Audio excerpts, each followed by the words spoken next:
Shooting దశలో కల్కి part 2 త్వరలోనే ప్రభాస్ జాయిన్.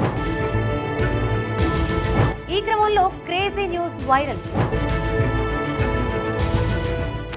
ప్రభాస్ తో పాటు ఫ్యాన్స్ పాన్ ఇండియా ప్రేక్షకులకి మోస్ట్ అవైటెడ్ మూవీ ఏది అంటే కల్కి పార్ట్ 2 అని చెప్పొచ్చు. అఫ్ కోర్స్ మేకర్స్ కి కూడా మోస్ట్ అవైటెడ్ మూవీ. అందుకే వీలైనంత త్వరగా షూటింగ్ కంప్లీట్ చేయాలనే పట్టుదలతో ఉన్నారు. ఈ మేరకు రీసెంట్గా షూటింగ్ స్టార్ట్ అయింది. కమల్ హాసన్, అమితాబ్కి సంబంధించిన కొన్ని కీలక సన్నివేశాలను చిత్రీకరిస్తున్నారు. ప్రభాస్ కూడా త్వరలోనే జాయిన్ కాబోతున్నాడు. ఈ చిత్రానికి సంబంధించిన క్రేజీ న్యూస్ ఒకటి సోషల్ మీడియాలో హల్చల్ చేస్తోంది. ఆ న్యూస్ ఏంటో చూసేద్దాం. కల్కి మొదటి భాగం పేరు కల్కి 2898 AD. దీంతో సెకండ్ పార్ట్ పేరు పార్ట్ 2 అని ఫిక్స్ చేస్తారేమో అనుకుంటూ వస్తున్నారు.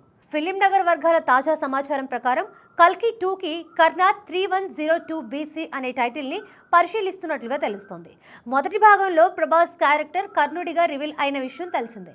రెండో భాగానికి క్రీస్తు పూర్వం 3102లో కల్కి యుగం ప్రారంభమైన సమయాన్ని, అలాగే కురుక్షేత్ర యుద్ధం తరువాత కర్ణుడి పాత్ర యొక్క ప్రాముఖ్యతని ప్రతిబింబించబోతోంది. దీంతో కర్నా 3102 BC టైటిల్ పవర్ఫుల్ గా ఉంటుందని భావిస్తున్నారు. సదరు టైటిల్ పై చిత్ర యూనిట్ త్వరలోనే అధికారిక ప్రకటన కూడా ఇవ్వబోతోందని అంటున్నారు.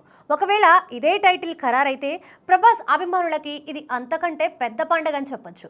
మొదటి భాగంలో భవిష్యత్తుపై ఎక్కువ దృష్టి పెట్టిన నాగ్ అశ్విన్ రెండో భాగంలో గతాన్ని, భవిష్యత్తుని అనుసంధానించబోతున్నారు. ముఖ్యంగా మహాభారత కాలంలోని కర్ణుడి యుద్ధ నైపుణ్యం, అశ్వత్థామతో అతని సంబంధం మరియు సుప్రీం యాస్కిన్ అంతం కోసం కల్కి అవతారం ఎలా ఉద్భవిస్తుందనేది ఈ పాటలో చూపించబోతున్నారు. యాక్షన్ ఎపిసోడ్స్ మరియు విజువల్ ఎఫెక్ట్స్ మొదటి భాగాన్ని మించి మరింత భారీ స్థాయిలో ఉండనున్నాయి.